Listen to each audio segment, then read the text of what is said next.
Good evening, কেমন আছেন আপনারা? Hello, am I audible? আসসালামু আলাইকুম স্যার। স্যার কেমন আছেন? সালাম আলাইকুম স্যার। ওয়ালাইকুম আসসালাম। ওয়ালাইকুম আসসালাম। আমি ভালো আছি, আপনারা ভালো আছেন? আলহামদুলিল্লাহ আলহামদুলিল্লাহ। ভালো স্যার। আলহামদুলিল্লাহ ভালো আছি স্যার। আজকে সারাদিন অফিস হয়েছে? জি স্যার। গুড। আমি স্ক্রিনটা একটু শেয়ার করতেছি, আপনারা বইটা হাতে নিয়ে নেন। আমরা মনে হয় আজকে চ্যাপ্টার 3 পড়াবো না? Yes sir. Recording financial transaction.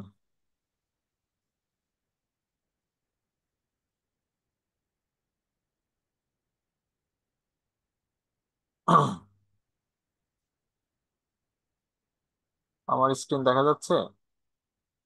না sir. Yes, sir.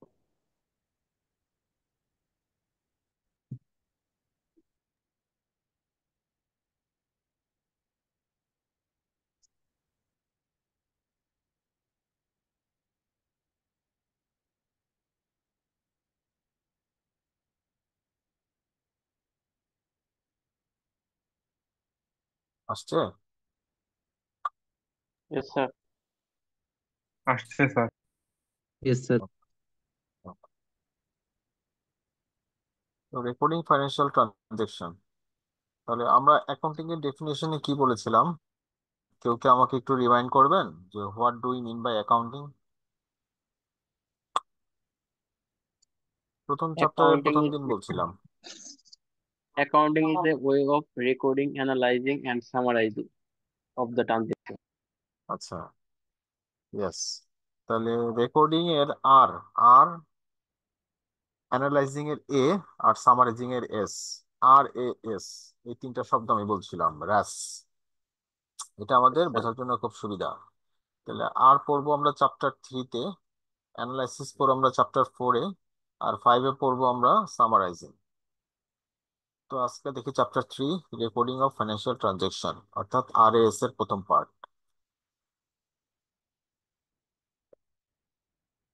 So these are the chapter topics: computerized accounting system, source document for recording financial transactions, recording bank transactions, petty cash book, and the payroll. Let's see it step by step. আজকে direct আর সামারিতে গেলাম না। Somebody please read number 1. আমার The cursor. majority of business record their financial transaction using a computerized accounting system. Computerized accounting system range from simple off-the-shelf accounting software packages used by small business for recording day-to-day transactions to bespoke system that fully integrate with other business system in place in large and complex business. The development of cloud accounting software in recent years has changed how computerized accounting systems are used and accessed. Okay, now let me explain you in a very simple language.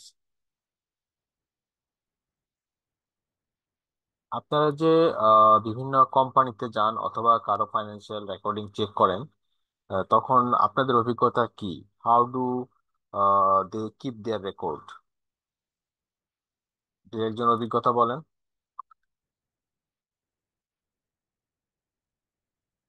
How do you see the company are keeping their records?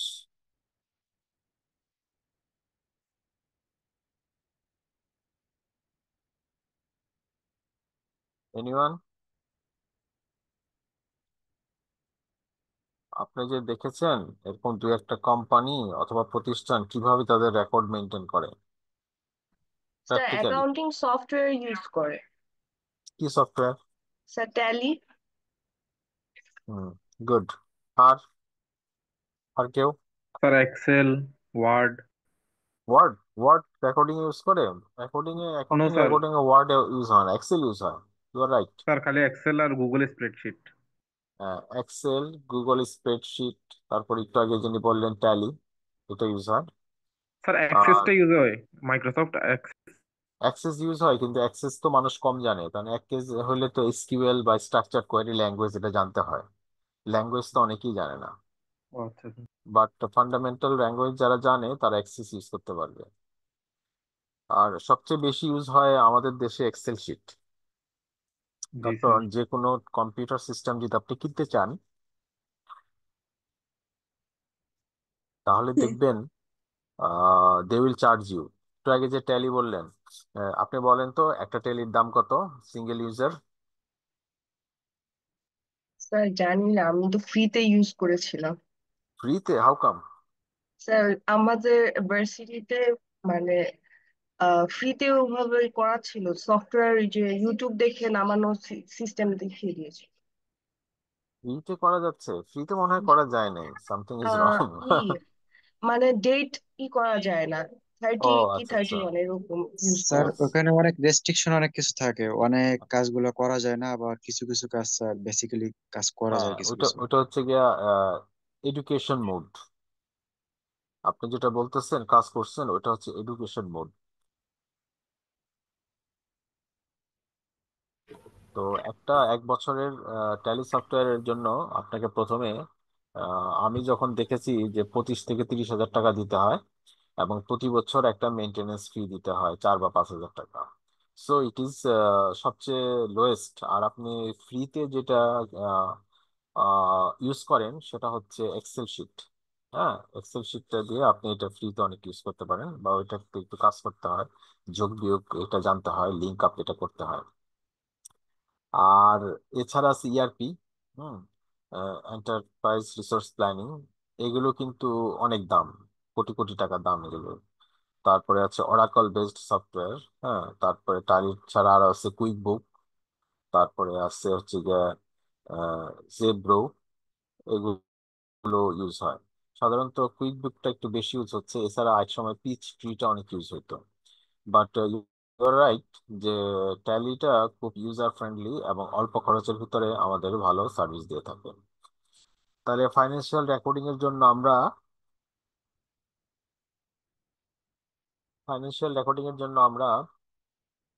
সবচেয়ে simple ভাবে Excel শিটটা use করে থাকি।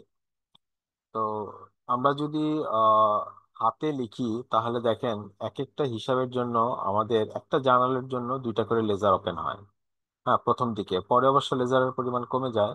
তারপরে এটাকে manually posting দেওয়া, তারপরে যোগ বিয়োগ করা, তারপর ব্যালেন্সটা ট্রায়াল ট্রান্সফার করে ট্রায়াল ব্যালেন্স নেওয়া, তারপরে যোগ যোগ করে ট্রায়াল ব্যালেন্স মিলানো, ফাইন্যান্সিয়াল স্টেটমেন্ট তৈরি করা। এগুলো আসলে আমাদেরকে শিখতে হবে হাতে কলমে, বাট এগুলো ডে টু ডে করাটা প্র্যাকটিকেবল না। হুম। তাহলে প্র্যাকটিক্যালি আমরা কোনো না কোনো সফটওয়্যার ইউজ করতে হবে। আমরা যদি একদম ফ্রিতেও চাই তাহলে আমাদের এক্সেল শিট ইউজ করতে হবে। আদারওয়াইজ অ্যাকাউন্টস রাখা, ম্যানুয়ালি অ্যাকাউন্টস রাখা অসম্ভব না, কিন্তু খুব কষ্টসাধ্য ব্যাপার। তো আর একটা এখানে শব্দ আছে দেখেন, ক্লাউড অ্যাকাউন্টিং। ক্লাউড অ্যাকাউন্টিং মানে হচ্ছে যে আপনি অ্যাকাউন্টিং ইনফরমেশন একজনকে দিয়ে দিলেন, তার ক্লাউড মানে হচ্ছে সার্ভার এটা থাকলো, আপনি তাকে কাজ দিয়ে দিলেন, সে ওখান থেকে আপনার অ্যাকাউন্টিং করে আবার ক্লাউডে রেখে দিল। হ্যাঁ, this is cloud accounting software. তো মোটামুটি কম্পিউটারাইজ অ্যাকাউন্টিং সিস্টেম এখন কম বেশি সবাই ইউজ করে। হ্যাঁ, আপনারা যারা এখন দেখেন যে bKash it is nothing a bank account, তাই না? ব্যাংক অ্যাকাউন্ট মোবাইলের মাধ্যমে হয়ে যায়। I hope today or tomorrow Tally বা অন্য কোনো সফটওয়্যার অ্যাপস নিয়ে আসবে। অ্যাপস এখনো হয়তো বা 2 একটা আছে, কিন্তু ইউজার ফ্রেন্ডলি না। তো সেটা দিয়ে আমরা মোবাইলের মাধ্যমে আমাদের ফাইন্যান্সিয়াল ডাটা রেকর্ড করতে পারবো। ওকে, তাহলে কম্পিউটারাইজ অ্যাকাউন্টিং সিস্টেম এ সম্পর্কে কার কার কোনো প্রশ্ন আছে?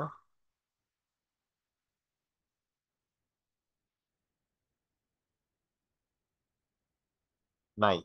গুড। ও sir. Now we go for এই এই এই এইটা একটু দেখেন অ্যাকাউন্টিং সিস্টেমটা। ইনপুট, ডাটা প্রসেস হলো, তারপর আউটপুট গেল।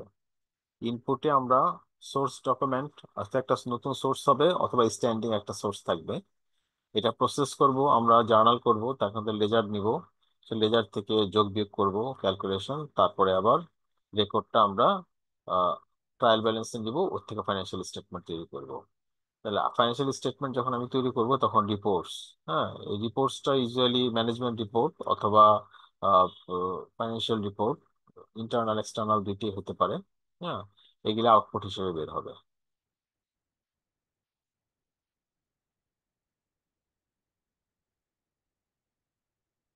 এবার আমরা টুতে যাই। Please someone read two. Credit sale make use of sales order, delivery notes to the customer, and sales invoice, which is the source document that is then recorded. Credit purchase make use of purchase order, goods, receipt note, and purchase invoices, which is the source document recorded. The purchase invoice is received from the credit supplier. Invoice show, among other things, what has been sold or purchased and at what price. Trade discount, VAT, and any early settlement like cash discount are also shown so that the total reflects the full amount that remains to be paid. Credit note are negative invoices. ওকে, তাহলে প্রথমে আসি। আমি যে সাধারণত আমরা cash sell খুব কম হয়ে থাকে ইন এ ফর্মাল ট্রানজেকশন, হ্যাঁ, সাধারণত ক্রেডিট সেলটা বেশি হয়ে থাকে। আপনি দেখবেন যে 99% ক্ষেত্রে এটা ক্রেডিট সেল, ক্যাশ সেল খুব কম হয়, হ্যাঁ। তো credit sale start from sales order. Sales অর্ডারটা আপনি পাইলেন, তারপরে ডেলিভারি নোট তৈরি করলেন, কাস্টমারকে দিলেন, তারপরে সেলস ইনভয়েস দিলেন, which is the source document is then recorded. তাহলে এই যে অর্ডার পেলেন, অর্ডার পেলে কি আপনি রেকর্ড করবেন? Yes, sir. না, Yes, sir. করবো sir. No. No sir. Sales order No, পেলে sir. আমরা রেকর্ড করব না। সেলস অর্ডার আমরা পাবো, তারপরে কাস্টমারকে ডেলিভারি দিব, ডেলিভারি নোট কাস্টমারের কাছে যাবে, তারপরে সেলস ইনভয়েস তৈরি করব। যখন সেলস ইনভয়েস তৈরি হবে তখন রেকর্ড শুরু হবে। তাহলে সেলস অর্ডার, ডেলিভারি নোট এগুলো রেকর্ড না, রেকর্ড হচ্ছে সেলস ইনভয়েস। সেলস ইনভয়েস তৈরি হওয়ার পরে আমরা কাস্টমার ডেবিট, হ্যাঁ, সেলস ক্রেডিট করব। ক্লিয়ার?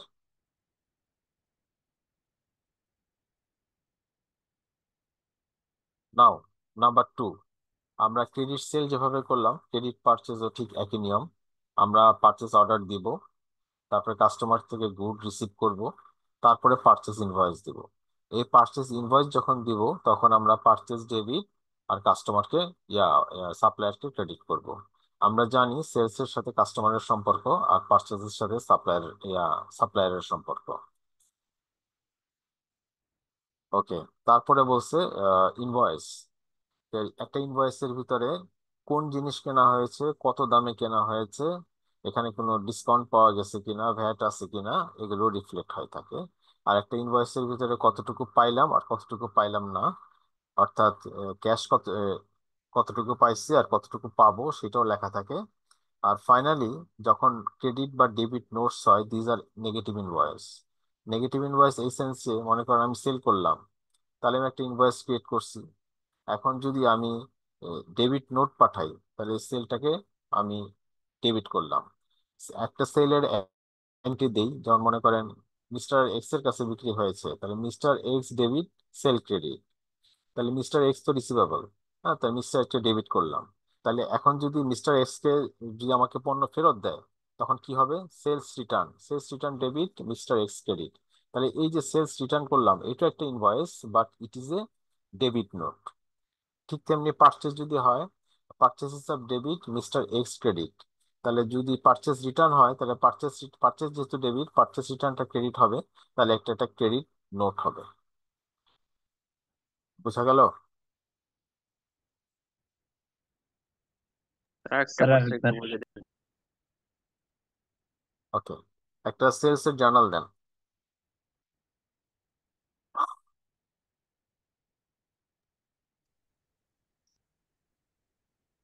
বাকি, রিসিভেবল অথবা ক্যাশ ডেবিট, সেলস ক্রেডিট। না, বাকি বাকি, অলওয়েজ বাকি।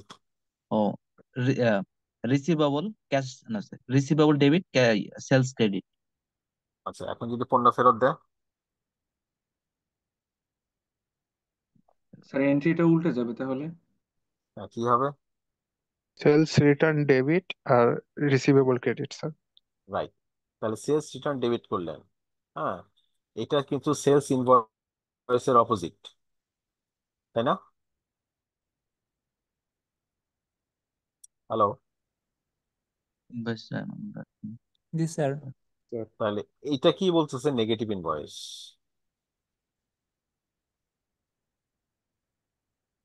বুঝা গেল? তাহলে আপনি জি যদি স্যার, ক্রেডিট বুঝতে পারছি। যদি ক্রেডিট করেন তাহলে সেটা ক্রেডিট নোট, যদি ডেবিট করেন সেটা ডেবিট নোট। সেল যেহেতু ক্রেডিট তাহলে সেল রিটার্ন ডেবিট, পারচেজ যেহেতু ডেবিট তাহলে পারচেজ রিটার্নটা ক্রেডিট। ওকে, তাহলে আপনি পারচেজ রিটার্ন তো ক্রেডিট করলেন, ডেবিট করবেন কাকে? ডেবিট করবেন ওই কাস্টমারকে, ওই সাপ্লায়ারকে যার কাছ থেকে কিনছিলেন। তাহলে এটা কি বলে? Negative invoice. Good, now we go through, এগুলো এখানে ডিটেলসে বলা আছে।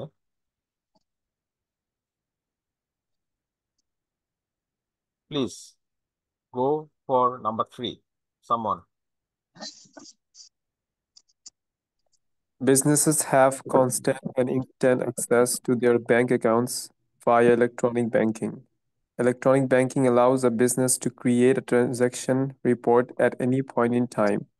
Transaction reports are source documents for transactions through the cash at bank account. Some business have accounting softwares packages which are integrated with electronic banking systems, allowing banking transactions to be recorded directly in the business's accounting system.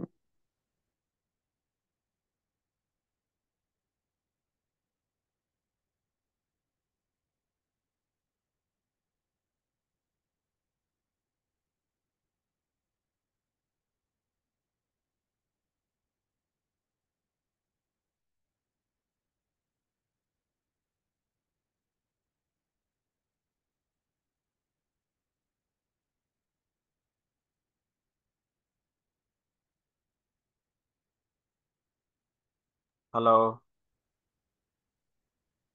আমার কথা শোনা যাচ্ছে? জি জি sir. Sir, শোনা যাচ্ছে। Instant শব্দটার মানে কি? তৎক্ষণাৎ। তৎক্ষণাৎ। তাৎক্ষণিক স্যার, আর কনস্ট্যান্ট? প্রতিনিয়ত। ধারাবাহিক। কনস্ট্যান্ট মানে প্রতিনিয়ত, কি? Regular sir. রেগুলার। তার মানে আমরা যেহেতু আগে তো ব্যাংকে যায় টাকা জমা দিতে হইতো, তোমরা ব্যাংক থেকে টাকা চেক লিখে তুলতা, হ্যাঁ। এখন তো তোমরা বিভিন্ন মেশিন ব্যবহার করো, যেমন এটিএম মেশিন ব্যবহার করো, বিকাশ ব্যবহার করো, রকেট ব্যবহার করো, তাই না? এখন টাকার তোলাটা বা রেকর্ড করাটা খুব ইজি হয়ে গেছে বিকজ অফ ইলেকট্রনিক ব্যাংকিং আর ইলেকট্রনিক ব্যাংকিং এর মাধ্যমে, হ্যাঁ। এনি পয়েন্ট অফ টাইম সাথে সাথে তোমার ডেবিট বা ক্রেডিট হয়ে যাচ্ছে। আমরা দেখো যখন ব্যাংক রিকনসিলিয়েশন স্টেটমেন্ট শিখবো তখন দেখবো যে আগে যখন চেক ছিল তখন তুমি কাউকে চেক দিলা, চেক দিলা মানেই কিন্তু সে ব্যাংক থেকে টাকাটা তুলবে নট নেসেসারিলি। মনে করো তুমি বৃহস্পতিবার দিন সন্ধ্যায় চেক দিছো, by this time cheque bank বন্ধ হয়ে গেছে, তাহলে শুক্র শনি রবিবার সে যাইতে যাইতে রবিবার দিন ব্যাংক চেক জমা দিবে। ব্যাংক ক্রেডিট করার জন্য হয়তো বা 1-2 দিন সময় নেবে। সো চাইলেই তুমি চেক দিলেই তোমার টাকা কমবে না, মাঝখানে একটা টাইম গ্যাপ আছে যেটা ইলেকট্রনিক ব্যাংকিং এ তৎক্ষণাৎ হয়ে যায়, তাই না? ওকে, transactions reports are source document for transaction which through the cash at bank account। তাহলে ট্রানজেকশনের একটা রিপোর্ট আছে, যেমন মনে করো ব্যাংক স্টেটমেন্ট, হ্যাঁ। ব্যাংক স্টেটমেন্ট হলে ব্যাংকে ডেবিট ক্রেডিট হওয়ার পরে তুমি পাইলা, তাহলে তুমি যদি এই ব্যাংক স্টেটমেন্ট দেখে তোমার ক্যাশের ব্যাংক অ্যাকাউন্টে ডেবিট বা ক্রেডিট করো, তাহলে ওইটা হবে তোমার জন্য source document. Some business have accounting software package, হ্যাঁ, এটা অলরেডি আমরা ডিসকাস করছি। ওই সফটওয়্যার প্যাকেজে তাদের ব্যাংকটা ইন্টিগ্রেটেড করা থাকে, অর্থাৎ ব্যাংক ডেবিট বা ক্রেডিট করলে তাদের যে হিসাবের বই, তাদের যে লেজার, সেখানে ক্যাশের ব্যাংকে অটোমেটিকলি ডেবিট ক্রেডিট হয়ে যায়।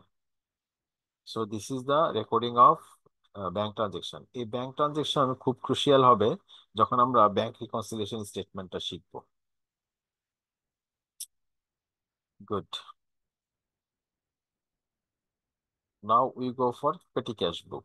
Please, somebody go for petty cash book.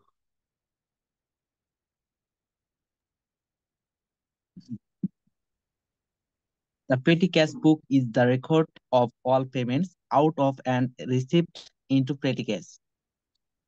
Petty cash is the cash, হ্যাঁ বলো। notes and coins that incidental is a হ্যাঁ বলো, please go head. under an impressed system. Petty cash is kept at a fixed float amount which is made of notes, coins, and vouchers representing payments from and receipt of petty cash. The amount of notes and coins used to top up petty cash will be equal to the total of the voucher issue for petty cash receipt and payments. The petty cash book is analyzed to record the different type of petty cash expense plus VAT on petty cash purchase. Good. তার প্রথমে কি হলো, পেটি ক্যাশে আমাদের ছোট আইটেমগুলো record হয়ে থাকে। এটার পিছনে লজিকটা হচ্ছে, মনে করেন আপনি 10 টাকা দিয়ে একটা পেন কিনবেন বা এক দিস্তা কাগজ কিনবেন। এখন এই 20 টাকার জন্য যদি আপনি একটা জার্নাল এন্ট্রি দেন, সেই জার্নালটাকে আবার লেজারে পোস্টিং করেন, সেখান থেকে আবার ট্রায়াল ব্যালেন্সে যান, তাহলে ইট উইল বি টাইম কনজিউমিং। মানে একজন লোক, এখন যদিও টাইম কনজিউমিং হবে না বিকজ অফ কম্পিউটার সিস্টেম, কিন্তু আগে এগুলো লেখা খুব ঝামেলা ছিল। তো লেখা দেখা যাবে যে 10 টাকার একটা ট্রানজেকশনের লিখতে গিয়ে আপনার 12 টাকা খরচ হয়ে গেল। সো এই যে ছোট ছোট অ্যামাউন্ট গুলো, এগুলো একবারে মাসের শেষে আমরা লিখতে চাই। এই জন্য এটাকে বলা হয় পেটি ক্যাশ। পেটি মানে ছোট। হ্যাঁ। তো এই স্টেশনারি, যেমন কাগজ কলম, তারপরে কনভেন্স, রিক্সা ভাড়া, হ্যাঁ, মোবাইল বিল, এই সমস্ত ছোট ছোট খরচ আমরা এখানে লিখে থাকি। তো মাসের প্রথমেই মনে করেন আপনি ক্যাশিয়ারকে 1,000 টাকা অ্যাডভান্স দিয়ে দিলেন, যে এটা থেকে তুমি ছোট ছোট স্যার খরচাটা এগুলা করবে। কি খুচরা এই খরচগুলা? জি জি জি। Okay sir. এবং দেখবেন আপনারা ওই ইন্টারমিডিয়েট লেভেলে বা ম্যাট্রিক লেভেলে করেছেন খুচরা নগদান বহি। হ্যাঁ, এটা ওইটার একটা পার্ট। ওকে। তো এটা আমি আর ডিসকাস করতে চাচ্ছি না। এখানের ভিতরে সবচেয়ে ইম্পর্টেন্ট জিনিসটা হচ্ছে, যে পরিমাণে টাকাটা খরচ হবে ঠিক সেই পরিমাণে টাকাটাই মাস শেষে টপ আপ করতে হবে। একটা এক্সাম্পলের মাধ্যমে বোঝাই, যেমন 100 টাকা, 1,000 টাকা আপনি পেটি ক্যাশ দিলেন জানুয়ারি মাসের জন্য। জানুয়ারি মাসে আপনার খরচ হয়ে গেল 700 টাকা। তাহলে জানুয়ারি মাস শেষে আপনার ব্যালেন্স থাকবে কত? 300 টাকা। তাহলে ফেব্রুয়ারি মাসের শুরুতেই আপনাকে আরো 700 টাকা অ্যাড করে এটাকে, ব্যালেন্সটাকে 1,000 করে রাখতে হবে। অর্থাৎ যে পরিমাণে টাকা খরচ হবে সেই পরিমাণে টাকাই টপ আপ করতে হবে। এই যে দেখেন, top up, your expense equal to your top up, so that প্রতি মাসের প্রথমেই আপনার 1,000 টাকা ব্যালেন্স থাকবে। গুড। পেটি ক্যাশ নিয়ে কোনো প্রশ্ন আছে?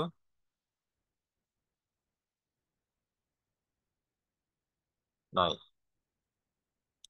এই যে একটা পেটি ক্যাশের এক্সাম্পল, এই যে মিল্ক কেনা হয়েছে, পোস্ট অফিস দেওয়া হয়েছে, ট্রাভেলিং খরচ করা হয়েছে।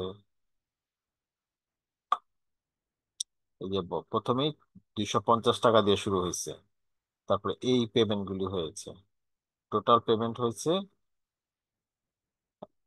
দেখা যাবে কত, 250 টাকা। 250 টাকা টোটাল। হ্যাঁ। তার ভিতরে পেমেন্ট হয়েছে সম্ভবত 195 টাকা। সো এই 95 টাকার জন্য ব্যালেন্স হবে। আবার এটাকে 250 টাকা বানানোর জন্য আবার আপনাকে ওই সেম পরিমাণের টাকা টপ আপ করতে হবে। ওকে। পেরোল শব্দটার মানে কি কেউ বলতে পারবেন? জি স্যার। বলেন। স্যার এটা হলো একটা প্রতিষ্ঠান যত এমপ্লয়ি থাকে তাদের বেতন এবং যে আনুষঙ্গিক খরচ এগুলো হিসাব নিকাশ করার একটা মাধ্যম বা right, software. Right. Pay, pay মানে হচ্ছে স্যালারি বা ওয়েজেস পে করতে হবে। আর রোল, রোল মানে হচ্ছে, আমরা ওই যে ক্লাসে রোল নাম্বার ডাকতাম না, রোল নাম্বার 1 2 3 4, এরকম প্রত্যেকটা এমপ্লয়ি যখন একটা প্রতিষ্ঠানে কাজ করে তখন তাদের একটা নাম্বার থাকে। সেই নাম্বার, নাম, আর তাকে মাসে কত পেমেন্ট দিতে হবে, এই এই হিসেবে এই নামটা আসছে পেরোল। হ্যাঁ। আচ্ছা, বেসিক্যালি এটা স্যালারি এবং wages. Okay, someone please go through number 5. The payroll is the record of employees' wages and salaries, and that is the source document for expenses relating to employees. The amount actually paid to employees is called net pay. This is less than gross pay since the employer pays over what the employee owes directly to income tax authority for income tax and the pension plan for any employee pension contribution. Gross payroll cost is more than employees' gross pay since the employer has to pay additional employer pension contributions to the pension plan. Thank you, Deepanita. Deepanitaর IELTS score কত? Sir আমি IELTS দিই নেই sir. But you have a very good accent. Thank you Good, sir. good. আহ এখানে বুঝার যেটা বিষয় সেটা হচ্ছে গিয়া যে পেরোলে টোটাল হবে গ্রস পে। এই গ্রস পে কে বিভিন্ন ভাগে ভাগ হবে। দেখেন গ্রস পে লেখা আছে না, এই গ্রস পে বিভিন্ন ভাগে ভাগ হবে। একটা হচ্ছে গ্রস পে থেকে আপনি ইনকাম ট্যাক্স কেটে রাখবেন, গ্রস পে থেকে আপনি প্রভিডেন্ট ফান্ড কন্ট্রিবিউশন কেটে রাখবেন বা পেনশন ফান্ড। হ্যাঁ, গ্রস পে থেকে আপনি অ্যাডভান্স যদি নিয়ে থাকে তাহলে এগুলি কেটে রাখবেন। হ্যাঁ, স্যালারি এগেনস্ট সে অ্যাডভান্স নিয়েছে, তাহলে এই গ্রস পে যদি তার 1,000 টাকা হয়, ধরেন 10,000 টাকা হয়, তার ট্যাক্স আসবে মনে করেন 1,000 টাকা, সে প্রভিডেন্ট ফান্ডে দিবে 100 টাকা, তাহলে এইভাবে এগুলি কেটে কেটে যেটা থাকবে সেটা হচ্ছে নেট পে। গুড, এখানে আর তেমন বোঝার কিছু নাই।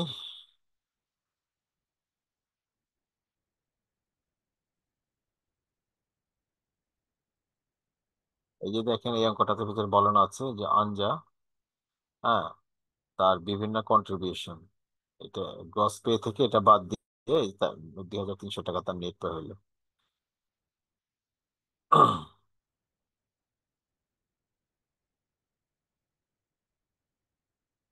মোটামুটি আমরা তো এটা পড়লাম। হ্যাঁ, এখন এই জিআরএন মানে কি, এটা কি আমরা বলতে পারবো?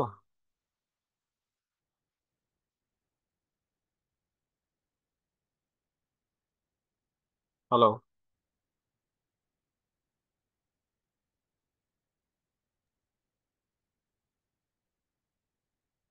Anyone? Sir, goods note receipt sir. note. Right, group receive note, আর এখানে জিআরএন, আর আর আর এটাকে বলা হয় অর্ডারস ডেলিভারি নোট। হ্যাঁ, ডেলিভারি দিতে হয় আমাদের সেলসে, আর পারচেজে আমরা রিসিভ করতে পারি। ওকে, এই সব কিছু কম্পিউটার অ্যাকাউন্টিং সিস্টেমে রেকর্ড হয়। সেলস ইনভয়েস পড়ছি আমরা, পারচেস ইনভয়েস, পেরোল পড়লাম, পেটি ক্যাশ, আর ব্যাংক ট্রানজেকশন। ব্যাংক ট্রানজেকশন মানে হচ্ছে গিয়ে অনেকে কনফিউজ করে ফেলে, আপনার জন্য যেটা সম্পদ ব্যাংকের জন্য একটা ওটা দায়। কথাটা কি ঠিক? जी sir. Yes sir. Yes, sir. তাহলে ব্যাংকে যদি আপনার কাছে 1,00,000 টাকা জমা থাকে, তাহলে ব্যাংক স্টেটমেন্টে এটা কি ডেবিট থাকবে না ক্রেডিট থাকবে?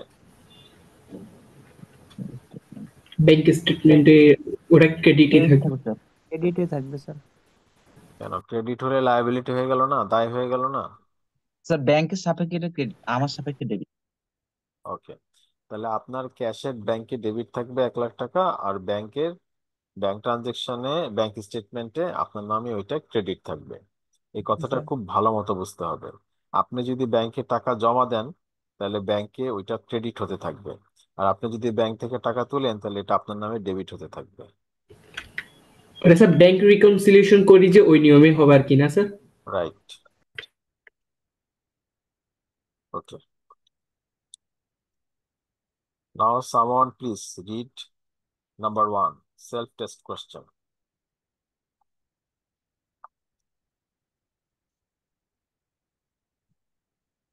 আমার কথা শোনা যাচ্ছে? জি স্যার, শোনা যাচ্ছে। Please go for number A.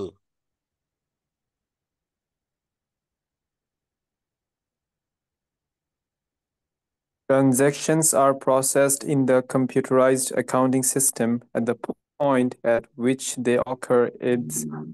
Occur is a description of batch processing in a computerized accounting system. This state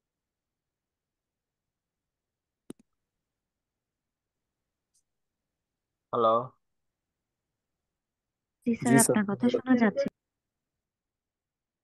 okay, now statement true or false কি হবে?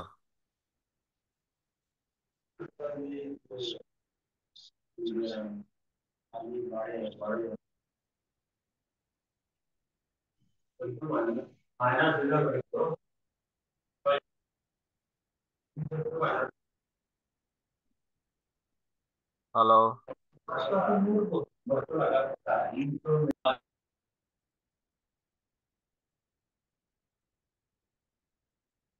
Hello,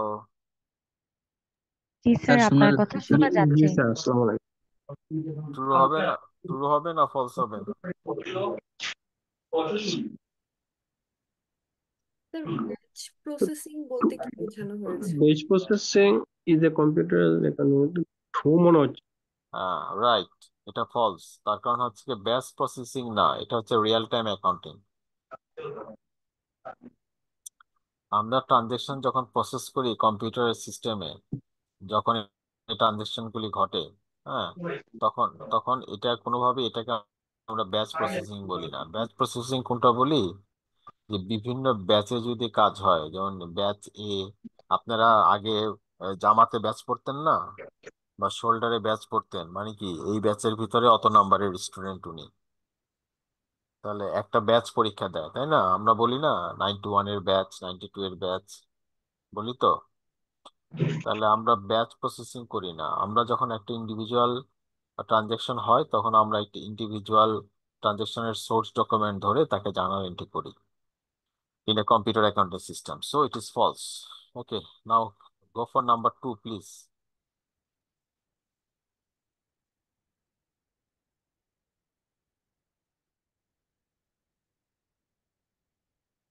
sales orders are source documents that are recorded in the accounting system. Is this statement true or false?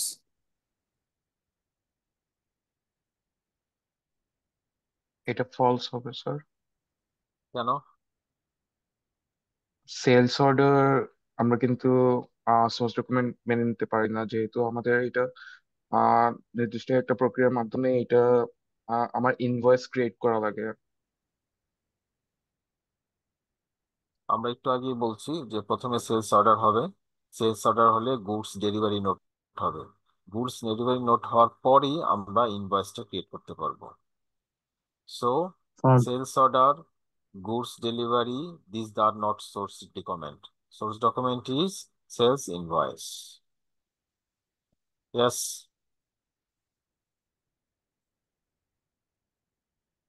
বোঝা গেল? জি sir. Please go for number 3. When an entity returns goods to a supplier, it will expect to receive which of the following documents from the supplier?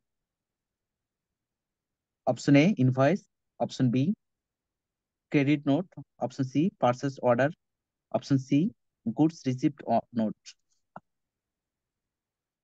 এটার প্রত্যেকটা আমাকে ব্যাখ্যা করে বলেন কোনটা কি।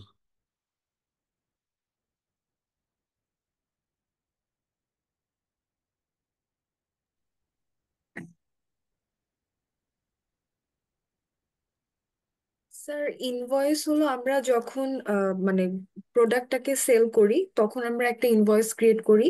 ক্রেডিট নোট স্যার যখন আমরা মানে প্রোডাক্টটাকে রিটার্ন করি, মানে যেটা পারচেস করেছি সেটা রিটার্ন করার সময় আমরা ক্রেডিট নোট ক্রিয়েট করি। আর পারচেস অর্ডার হলো পারচেস করার আগে আমরা পারচেস অর্ডারটা পাঠাই দিই। And sir, good received note, good প্রোডাক্টটাকে যখন রিসিভ করছি তখন তখন যে নোটটা করি এটা good receives note.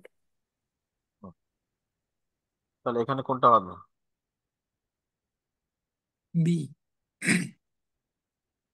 Sir, credit note. Sir credit note হবে। Yes, good. স্যার এটা একটু বলবেন? ওকে, আমি রিপ্লাই দেওয়ার আগে দুই একজনের রিপ্লাই শুনি, যে why credit note.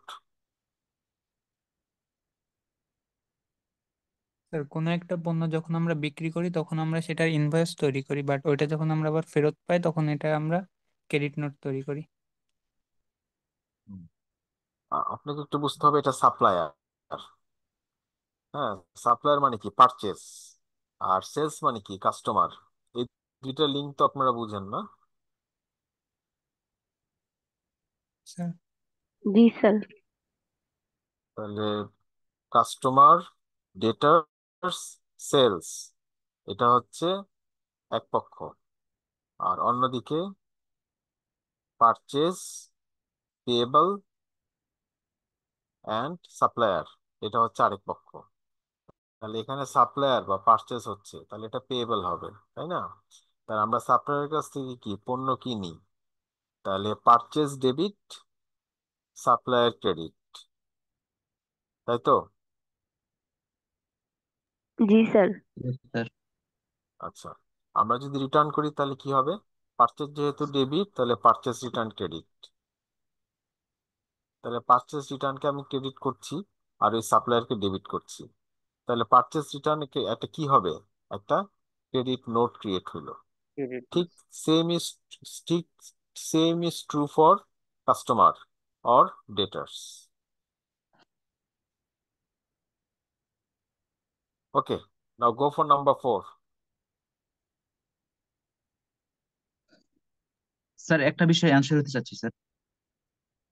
G. Sir আগে পড়ছিলাম যে ক্রয় ফেরত ক্রয় ফেরত আসলে একটা ডেবিট নোট ইস্যু, মানে ডেবিট নোট হয়, আর যদি বিক্রয় ফেরত আসে তাহলে ক্রেডিট নোট, তাই না স্যার? হ্যাঁ, কনফিউজ আর কি। ইংরেজিতে বলেন না, ক্রয় বিক্রয় আবার আমার প্যাচ লেগে যাচ্ছে। আমি এটা পারচেজ চেনটা আবার রিটার্ন। বলি। হ্যাঁ, তাহলে পারচেস রিটার্ন, তাহলে পারচেস রিটার্নটা ক্রেডিট হয়। পারচেস রিটার্ন যদি আপনি ক্রেডিট করেন তাহলে আপনি সাপ্লায়ারকে কি নোট পাঠাবেন? সাপ্লায়ার ডেবিট হবে, ইয়েস স্যার। তাই না? তাহলে তাকে তো জি স্যার। একটা নোট পাঠাইতে হবে যে আমি তোমার নামে ডেবিট করছি না ক্রেডিট করছি। In both the cases sales and পারচেসের অপোজিট নোট পাঠাইতে হয়। Okay, now go for number 4। Which of the following are source documents for credit purchases? Option A, suppliers' invoices and credit notes. Option B, invoices and credit notes to customer. Option C, deliver notes. Option D, goods received notes. Good, you also have a good accent, thank you. Ah Thank you. তাহলে সাপ্লায়ারের ক্ষেত্রে তো ইনভয়েসই হবে, তাই না? সাপ্লায়ারের চেনটা কি? প্রথমে আপনি পারচেস অর্ডার দিবেন, তারপরে গুড রিসিভ করবেন, তারপরে ইনভয়েস ক্রিয়েট হবে, তাই তো? প্রথমে আপনি পারচেসের জন্য অর্ডার দিবেন, তারপরে গুডস রিসিভ করবেন, তারপরে সাপ্লায়ারের জন্য ইনভয়েস রেজ করবেন, বা সাপ্লায়ার ইনভয়েস রেজ করে আপনাকে দিবে। সো এটা হবে A, supplier notes, invoices and credit notes. Okay, now go for number 5। Sir আরেকবার একটু বলবেন কিভাবে, মিন দ্য হোল প্রসিডিউর আর কি, সাপ্লায়ারের ব্যাপারটা। এটা হচ্ছে যখন সাপ্লায়ার মানে কি, সে তো আপনার কাছে বিক্রি করবে, তাই না? আপনি কিনবেন জি আর স্যার। সে বিক্রি করবে। তাহলে আপনি মনে করেন একটা টেলিভিশন সাপ্লাইয়ের জন্য সাপ্লায়ারকে অর্ডার দিলেন। তাহলে অর্ডার দেওয়ার সাথে সাথে সাপ্লায়ার এটাকে জার্নাল করতে পারবে না। সাপ্লায়ার আপনার অর্ডারটা রিসিভ করবে, তারপরে সে গুডসটা আপনাকে ডেলিভারি দিবে। গুডসটা যখন আপনাকে ডেলিভারি দিবে তখনই সে ইনভয়েসটা রেজ করবে, আপনাকে রিসিভেবল করবে তার খাতায়। হ্যাঁ, আর গুডসটা বা তার সেলকে ক্রেডিট করবে। যেহেতু আপনি কিনতেছেন তাহলে আপনি পারচেসকে ডেবিট করবেন আর সাপ্লায়ারকে ক্রেডিট করবেন। তাহলে এই যে সাপ্লায়ার ইনভয়েস, এটা যদি আপনি কিনেন তখন রেজ হবে, আর যদি ফেরত দেন তখন তার উল্টাটা ক্রেডিট নোটস হবে। তার মানে ইনভয়েস মানে যেটাকে আমরা বলি নেগেটিভ ইনভয়েস। তাহলে একটা জিনিস কিনলে সেটা ইনভয়েস রেজ হয়, আর একটা জিনিস ফেরত দিলে তাকে ক্রেডিট নোট ক্রিয়েট হয়। তাহলে আমার সোর্স ডকুমেন্ট হচ্ছে invoice, not Order, not delivery or receive. আচ্ছা স্যার বুঝেছি। Number 5.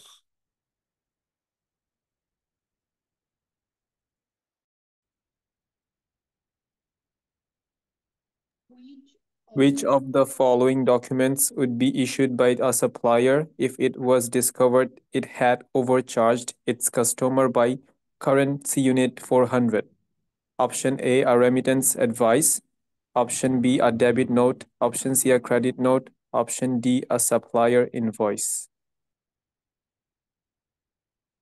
You take 2-3 minutes time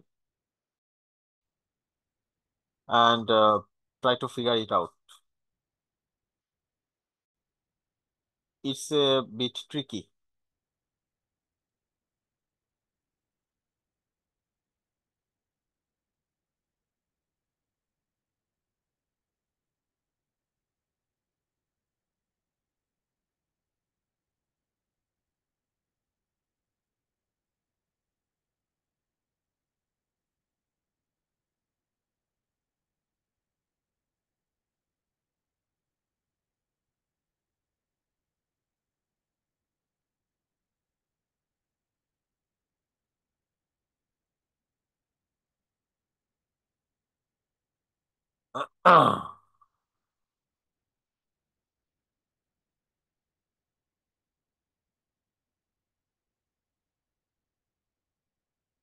আপনারা কাজ করেন 5, 6,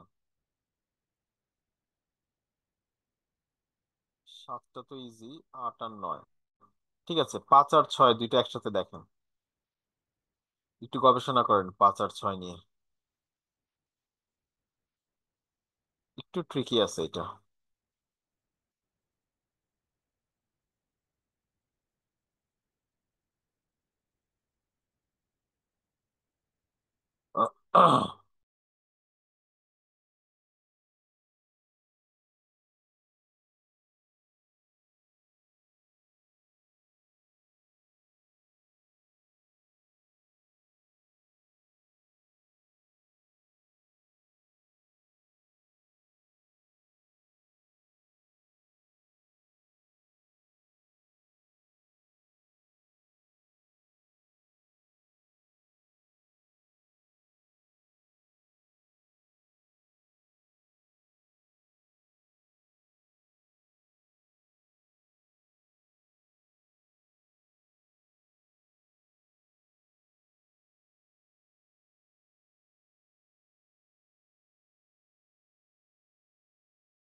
Okay, somebody attempt number 5. Sir sir এটা নাম্বার 5 ক্রেডিট নোট হবে। Debit Yes. না, ক্রেডিট নোট। স্যার আমি আমি আমি হ্যাঁ, এটা ক্লিয়ার না, আমি জানি ক্লিয়ার হবে না। এই জন্য আমি আপনাকে একটা হোম টাস্ক দিব, সেটা হচ্ছে গিয়া আহ 4টা সিনারিও করবেন। এক, আপনি একদিকে থাকবেন আর সাপ্লায়ারকে একদিকে রাখবেন। একবার লিখবেন আন্ডার চার্জ, আরেকবার লিখবেন ওভার চার্জ। প্রথমে প্রথমে ধরবেন 100 টাকা, সে 100 টাকা আপনার কাছে পায়। হ্যাঁ, তাহলে সে কি জার্নালটা দিচ্ছে? সে ওভার চার্জ করছে, তার মানে সে 120 টাকা করছে। তাহলে 120 টাকা যদি করে, তাহলে সে কি জার্নাল এন্ট্রি দিবে আর আপনি কি জার্নাল এন্ট্রি দিবেন? এটা দুই দুই পক্ষ রেডি করবেন, দেখবেন আপনার কাছে জিনিসটা ক্লিয়ার হয়ে গেছে। স্যার আন্ডার একটু আবার ওভার চার্জ বলেন এবং প্লিজ। Under charge. হ্যাঁ, আপনি, এটা হচ্ছে আপনার সাপ্লায়ার, তাই না? আপনার সাপ্লায়ার, তাহলে আপনার সাপ্লায়ার হলে কি, আপনি হচ্ছেন কাস্টমার। তাহলে আপনি এক পক্ষে থাকবেন, সাপ্লায়ারকে এক পক্ষে রাখবেন। এবার সাপ্লায়ার যদি চার্জ করে তাহলে কি জার্নাল দিবে, আর সাপ্লায়ার যদি ওভার চার্জ করে তাহলে কি জার্নাল এন্ট্রি দিবে? জার্নাল করে করে করবেন। এইটা আর 6, এই দুইটা আপনাদের হোম টাস্ক থাকবে, 5 and 6। স্যার 6-এ তো আনসার এ হবে তাই না? B. Sir direct debit payment না, মিস ম্যাচ হয়েছে না, যেটা ম্যাচ হয়নি আমার ট্রানজেকশনের সাথে। হ্যাঁ। তো এটা মানে আমার এখানে বললো না এক্সপেন্সেস, যেটা ডিরেক্ট ডেবিট পেমেন্ট হয়েছে, মানে ইট হ্যাঁ। মিনস আমার ব্যালেন্স থেকে এটা চলে গেছে, আহ, ব্যাংক ব্যালেন্স থেকে। এটা এটা আমি এভাবে জবাব দিতে চাই না। আপনি একটু চিন্তা আচ্ছা ঠিক করেন। আছে স্যার, ওকে স্যার, ওকে। একদিকে আপনি থাকবেন, আরেকদিকে ওই পার্টিকে রাখবেন। সে পার্টি কি জার্নাল এন্ট্রি দেয় আর আপনি কি জার্নাল এন্ট্রি দেন। ওকে 5 স্যার, এবং ওকে 6 আচ্ছা। এই দুইটা আপনি প্র্যাকটিস করবেন, over charge and under charge. আপনি এক পক্ষ আর কাস্টমার আরেক পক্ষ। This two will be your homework. লিখে লিখে করবেন, তাহলে বুঝে যাবেন। আচ্ছা, 7টা বলেন তো।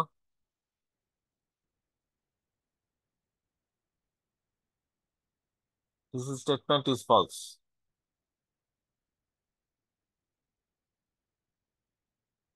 এটা রেকর্ড করতে হবে।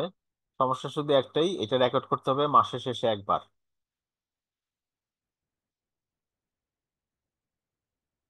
বুঝা গেল?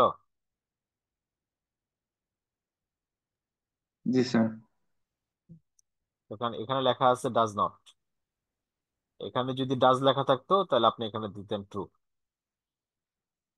ওকে, now number 8। Someone please read number 8। Sir 7 নাম্বারটা একটু বলবেন? হ্যাঁ, এখানে কি লেখা আছে এটা পড়েন তো আপনি।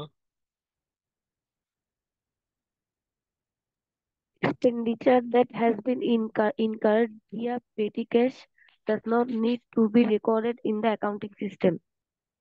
হ্যাঁ, তাহলে দেখেন ডাজ নট নিড, পেটি ক্যাশের জিনিস কি রিয়াক্ট করার দরকার নাই?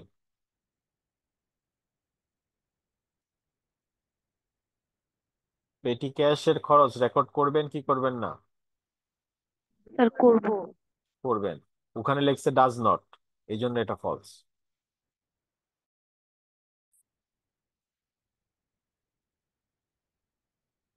বুঝা গেল? জি স্যার। সমস্যা শুধু একটাই, পেটি ক্যাশ আমরা মাস শেষে একবার হিসাব করে ট্রানজেকশন করি, রেকর্ড করি। আর পেটি ক্যাশ ছাড়া যেগুলি বড় খরচ, এগুলি খরচ হওয়ার সাথে সাথেই আমরা রেকর্ড করি। Okay, now number 8, please go head for number 8।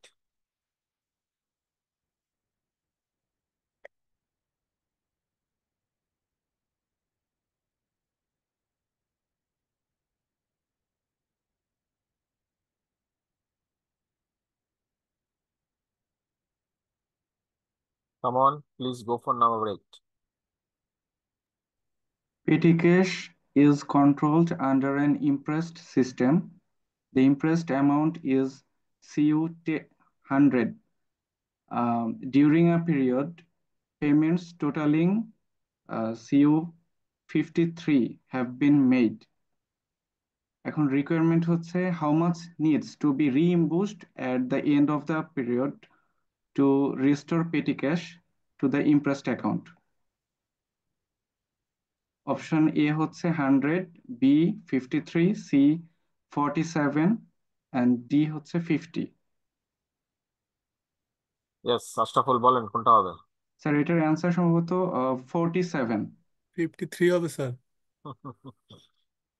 47 কেন হবে?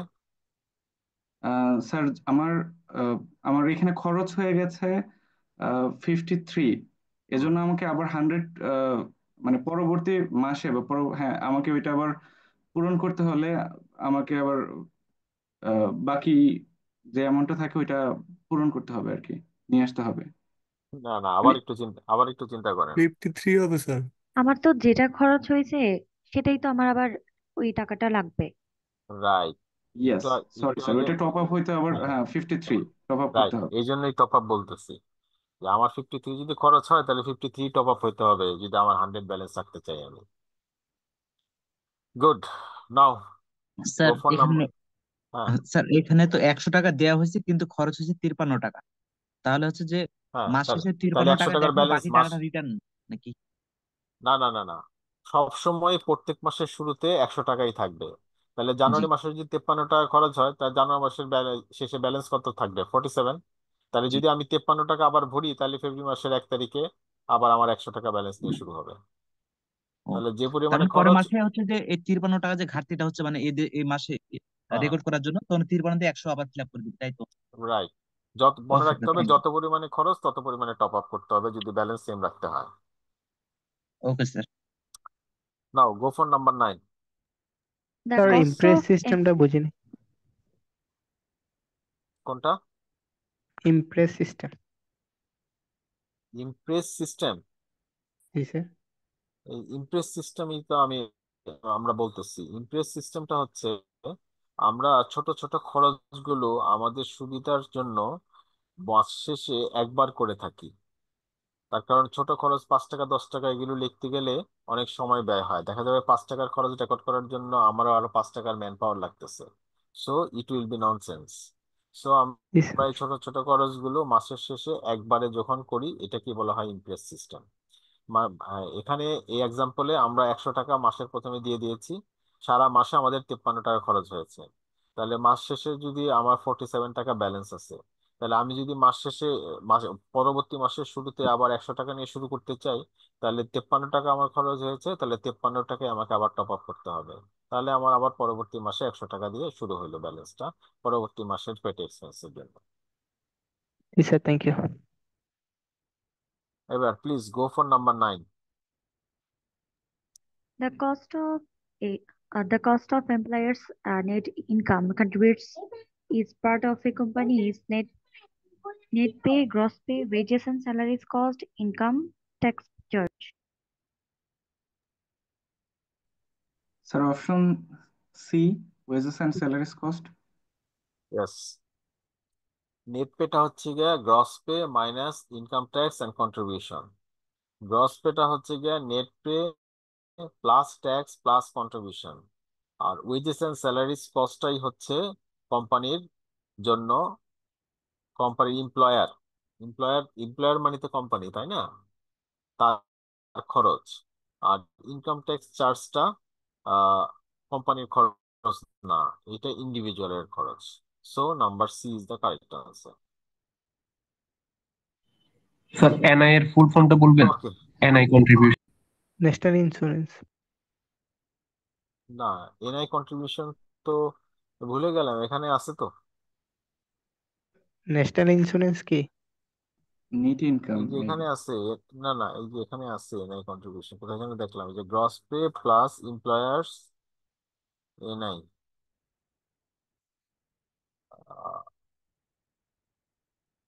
এটা কি পারপাসে যেন একটা লিখে রাখে, গুগলে সার্চ দেন না, এটা তো ব্রিটিশ, তো ওরা এনআই যেন সম্ভবত ন্যাশনাল ইন্স্যুরেন্স হইতে পারে, আই এম নট শিওর। এটা ন্যাশনাল ইন্স্যুরেন্স হবে স্যার। হ্যাঁ হ্যাঁ, হবে।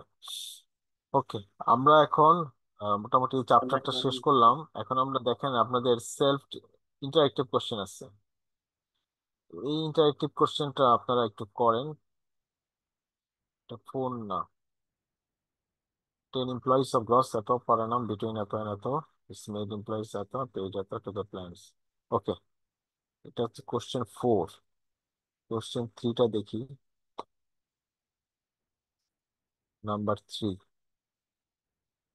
ওকে, please go through number 3, interactive question, then আমি সলভ করে দেব। কয় মিনিট লাগতে পারে এটা? 5 মিনিট?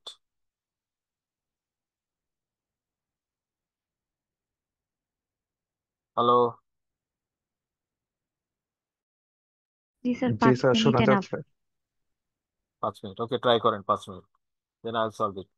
আপনারাই পারবেন।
হ্যাঁ, বোঝা গেছে? বলা যাবে? এটা তো এ মনে হইতেছে। Sir option A. একটু বুঝাইতে হবে আমাকে কেমনে। স্যার এই ক্ষেত্রে আমাদের পেটি ক্যাশ এক্সপেন্স দেখাইতেছে 112, টোটাল আমাদের অ্যামাউন্ট প্রত্যেক মাসে এসে মেলাইতে হবে 250। আমাদের এক্সপেন্স আছে 112 অ্যান্ড ক্যাশ রিমেইনিং আছে 91। সেক্ষেত্রে আমাদের ডিফারেন্স আছে 47 টাকার। তো আমরা যদি এখন যে পেটি ক্যাশ এক্সপেন্সটা আছে 47 টাকা কম ইনপুট করা হয়েছে, এটা যদি আমরা ওইখানে 47 টাকা ইনপুট করি, সেক্ষেত্রে আমাদের অ্যামাউন্টটা মিলতেছে টোটাল। এই কারণে পেটি ক্যাশ থেকে 47 টাকা মিসিং আছে, ওটা আমরা ইনক্লুড করলে আমাদের টোটাল অ্যামাউন্ট 250 মিলবে।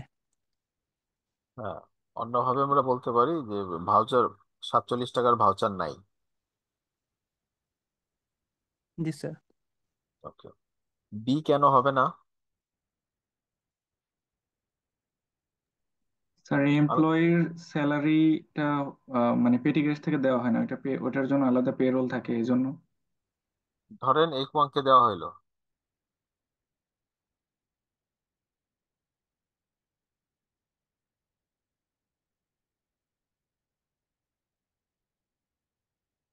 ধরেন এই অঙ্কে দেওয়া হইলো, পেটি ক্যাশ থেকে দেওয়া হয়েছে। স্যার তাহলে তো একটা ভাউচার থাকবে। হ্যাঁ, আপনি ভাউচারও দিলেন। বি নাম্বারটা একটু পড়েন তো।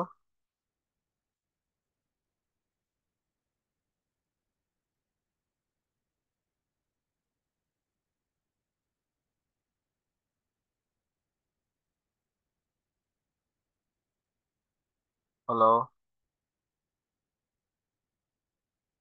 জি স্যার, শোনা যাচ্ছে। বি নাম্বারটা একটু পড়েন। An employee received 47 too little when being paid from petty cash. এটা পরে আপনি কি বুঝলেন, ঘটনাটা কি ঘটছে?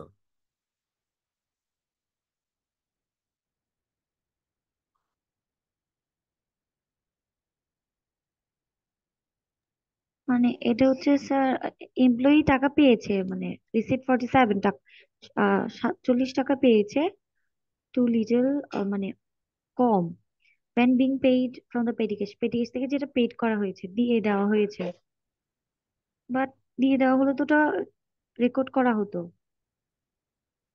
তাই না হুম। স্যার? হুম।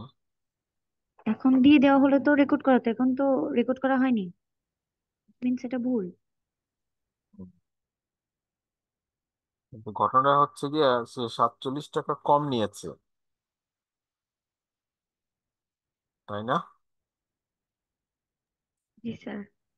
47 টাকা যদি কম হয় তাহলে তো, কম নিয়ে থাকে তাহলে তো 47 টাকা এখানে আরো বেশি হবে। হ্যাঁ, কিন্তু এটা তো হয়নি, উল্টো হয়েছে। রাইট, এই জন্য বি হবে না। 47 টাকা যদি কেউ কম নিয়ে থাকে তাহলে তো আপনার হিসাবে গুণে 47 টাকা বেশি হবে। লজিকটা কি ধরতে পারছেন? জি স্যার। গুড। সি কেন হবে না? স্যার আমরা পেটি ক্যাশে তো যেগুলা ক্যাশ ইনক্লুড করি, তাই না? এখানে তো no no cash was taken বলছে, এমন তো হবে না। আমি একটা ভাউচার দিয়েছি 47 টাকার, কিন্তু ক্যাশ টাকা নেই নাই, তাহলে ভাউচার বেশি হবে।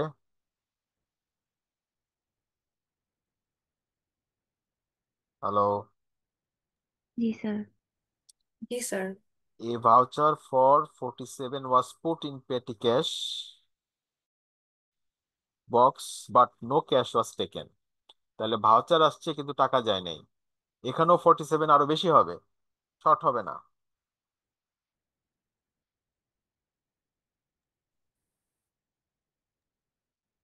জি স্যার। বি নাম্বারে দেখেন, বলছে একটা এমপ্লয়ি 47 টাকা কম নিয়েছে, তাহলে তো আমার পিটি ক্যাশে 47 টাকা বেশি হবে।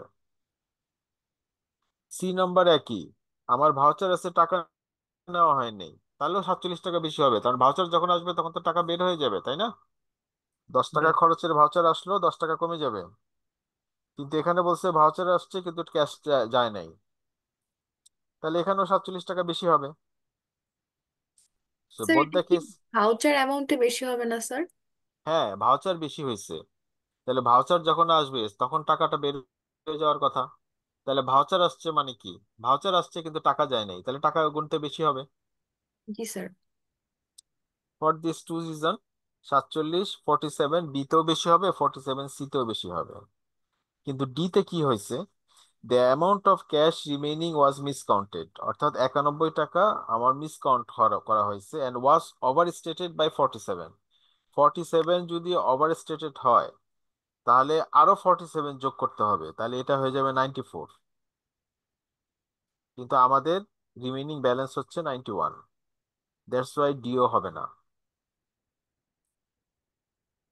এটা কে বুঝছে? স্যার স্যার 4 নাম্বারটা। ওভার বিষয়টা ডি বুঝতে ডি পারতেছি। ডি জি স্যার, 94 স্যার বুঝছি। কিভাবে এটা হচ্ছে বুঝবেন? যে এখানে বলছে যে রিমেনিং ক্যাশ মানে যে 91 টাকা ওটা হচ্ছে মিসকাউন্টেড, ভুল গণনা হয়েছে।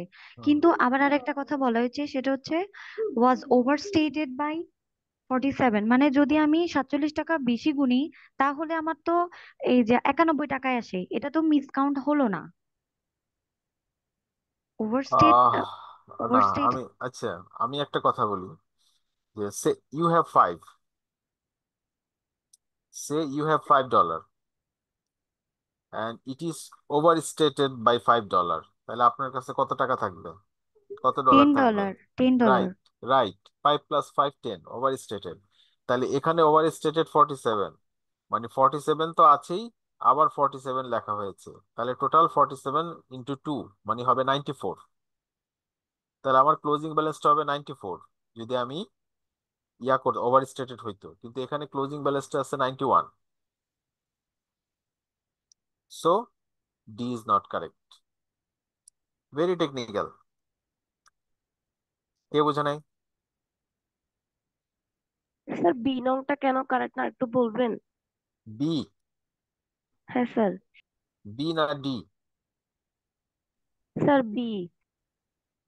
বি। এখানে বলা হয়েছে একজন এমপ্লয়ি 47 টাকা কম নিয়েছে, তাহলে কেউ যদি 47 টাকা কম নিয়ে থাকে তাহলে পিটি গেছে টাকা বেশি হবে না?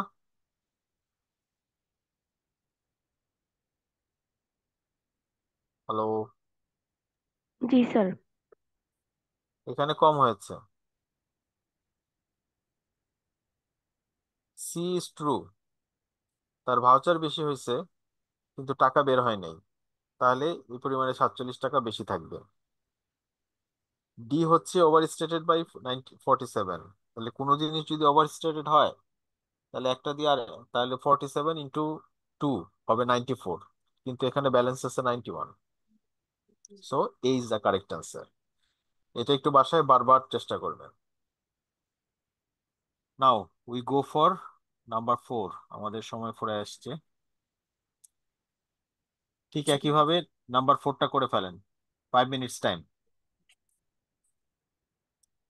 IQ 4 please.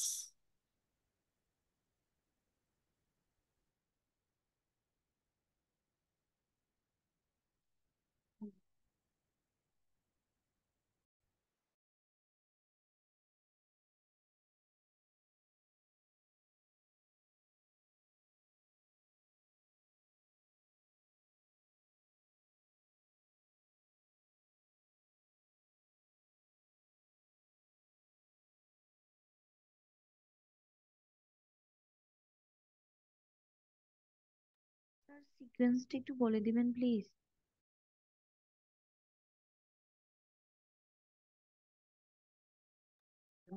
81। প্লিজ কেউ সিকোয়েন্সটা একটু বলে দিবেন।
এখানে পেনশন প্ল্যানের অ্যামাউন্টটা কত? 900?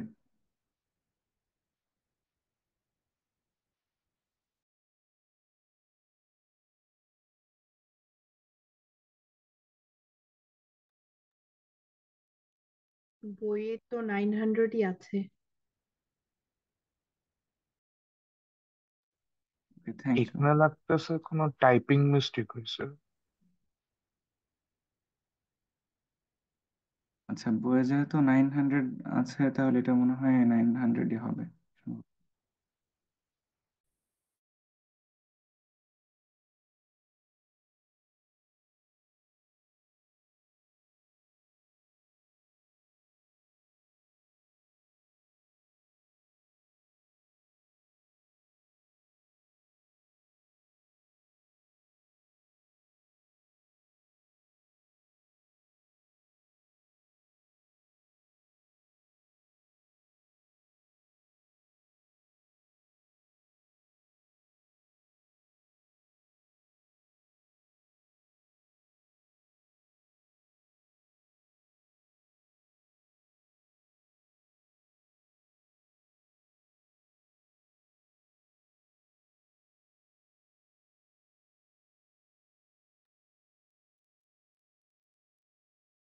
ইয়েস, কে পারছে?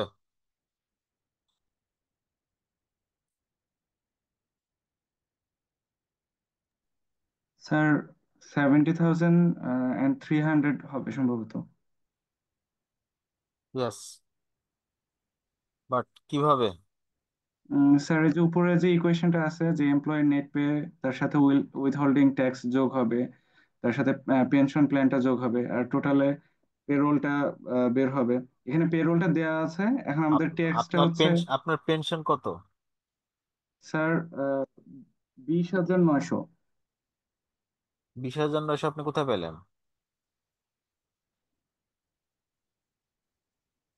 স্যার বইতে এই যে পেনশন প্ল্যানের জায়গাটায় সম্ভবত 20,900 দেওয়া আছে। এই এই কোশ্চেনে 20,900 আপনি কোথায় পেলেন? স্যার এই যে এখানে যেটা দেওয়া আছে যে net pay payments to the employees of হচ্ছে 1,29,200 হুম। অ্যান্ড পেইড, এইখানে যে পাশেটা দেওয়া আছে যে হচ্ছে CU 900 to the pension plan, এটা এখানে টাইপিং মিস্টেক আছে, আর বইতে আছে হচ্ছে 20,900। ওকে, তাহলে সবাই বুঝছেন? গ্রস পে ইকুয়াল, হ্যাঁ, স্যার এখানে তো বইয়ে 900ই দেওয়া আছে, আমাদের বইগুলোতে স্যার 20,900 তো দেওয়া নেই। হ্যাঁ, এটা টাইপিং মিস্টেক আছে। Oh he is correctly pointed out, এটা হবে 20,900।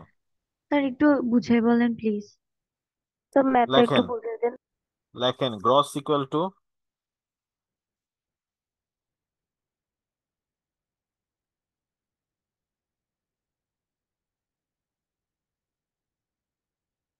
Net plus pension plus tax.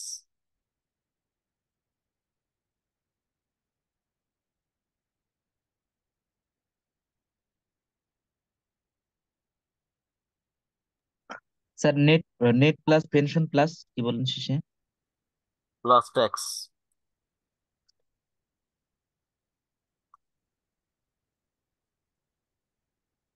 তাহলে গ্রস হচ্ছে 220,400 ইকুয়াল টু নেট হচ্ছে 129,200 প্লাস পেনশন হচ্ছে 20,900 প্লাস ট্যাক্স ইকুয়াল টু ধরেন ট্যাক্স। এবারে এই ইকুয়েশনটা সলভ করেন।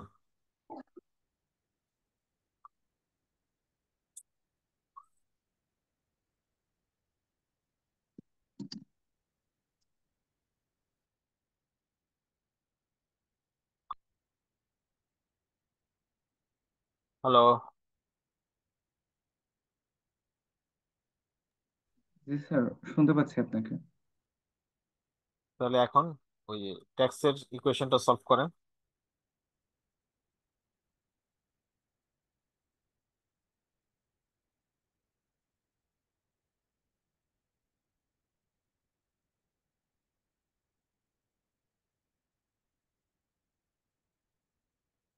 মানে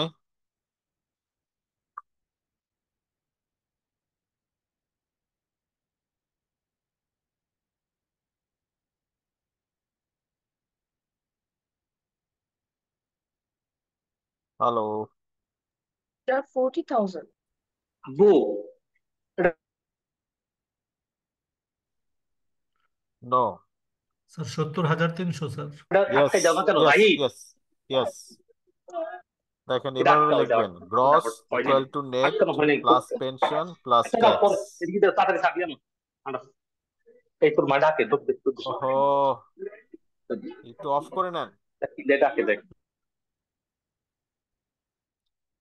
gross equal to net plus pension plus tax, এই ইকুয়েশনে ভ্যালুগুলি বসান। গ্রসে বসান এইভাবে 220 400, ইকুয়াল টু নেটে না, এটা বসান ঠিক আছে। 129 এটার ভিতরে 200, এটা প্লাস পেনশনে বসান 20,900।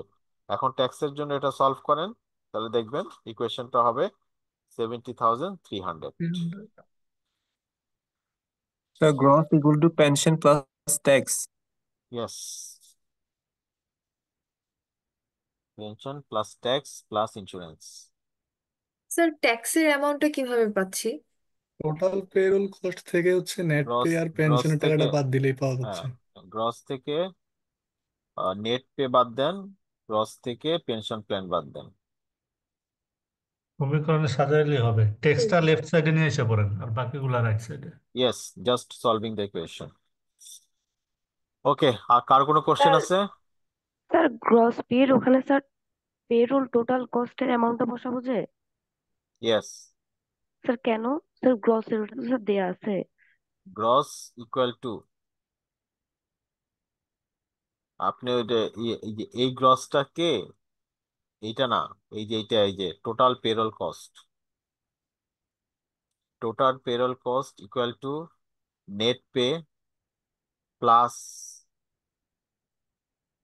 Pension sir. Pension plus tax.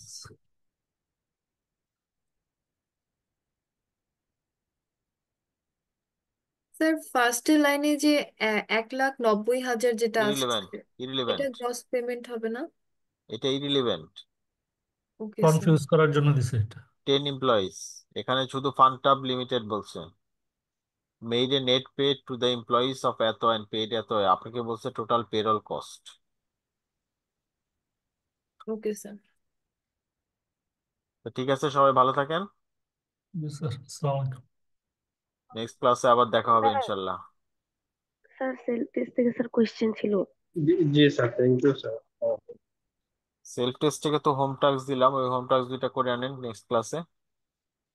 না স্যার 2 আর 3 নাম্বার কোয়েশ্চেন স্যার। 2 আর 3 তো অলরেডি সলভ করে ফেলছি, তারপরে বলেন। স্যার 2 আর 3 নাম্বারটা আরেকটু স্যার বুঝাই দেন স্যার, 2 নাম্বারটা ফার্স্টে। 2 নাম্বারটা হচ্ছে গিয়ে, সেলস অর্ডার যখন হয় তখন আমরা সেলসটা রেকর্ড করি না, আমরা অর্ডার হওয়ার পরে মাল রিসিভ করি, তারপরে ইনভয়েস রেজ করি। ইনভয়েস রেজ করার পরে ওটা আমরা অ্যাকাউন্টিং সিস্টেমে ঢুকাই। সো আমার সোর্স ডকুমেন্ট হচ্ছে ইনভয়েস, সেলস অর্ডার না। আর 3 নাম্বারের আনসার হচ্ছে, আমি যদি কারো কাছ থেকে, সাপ্লায়ার কাছ থেকে কিনি, তাহলে আমি সাপ্লায়ারকে, পারচেসকে ডেবিট করি আর সাপ্লায়ারকে ক্রেডিট করি। তাহলে আমি যদি এটা রিটার্ন দেই, তাহলে আমাকে অপোজিট করতে হবে। So I need to put supplier A credit note. Sir আমার কোয়েশ্চেনটা হচ্ছে মানে আমরা স্যার এইচএসসি সময় স্যার পড়ছি না যে আমরা যখন পণ্য ফেরতের সময় স্যার আমরা মানে ক্রয়ের সময় স্যার ডেবিট নোট আর বিক্রয়ের সময় স্যার ক্রেডিট নোট। তো স্যার ইয়েস, এখানে তো স্যার পারচেজ এর কথা বলছে, তো স্যার এখানে ক্রেডিট নোট কেন হচ্ছে স্যার এটাই বুঝতেছি না। আচ্ছা। ডেবিট নোট হচ্ছে মানে হচ্ছে কোনো জিনিসকে ডেবিট করা, আর ক্রেডিট নোট হচ্ছে কোনো জিনিসকে ক্রেডিট করা। আপনি এইটা ইয়াতে বোঝায় না, প্রথমে জার্নালটা করেন, যে জার্নালটায় আমার কি আসছে।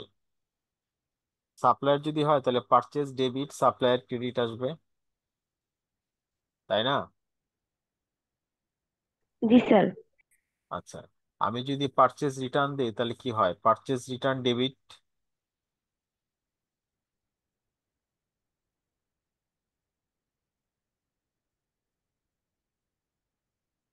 জি স্যার। তাহলে এইভাবে আপনি ক্রয় করলে কি হয়, বিক্রয় করলে কি হয়, রিটার্ন দিলে কি হয়, পারচেসকে ডেবিট সাপ্লায়ারকে ডেবিট করলে কি হয়, কাস্টমারকে ক্রেডিট করলে হয়, এগুলি সব মিলাই পড়বেন, দেখবেন হয়ে যাবে। Okay, I will see you in the next class. হ্যাঁ, ওকে স্যার, থ্যাংক ইউ। আসসালামু আলাইকুম। Thank you sir. আসসালামু আলাইকুম স্যার। আচ্ছা, Thank you, sir. সবাই ভালো থাকেন।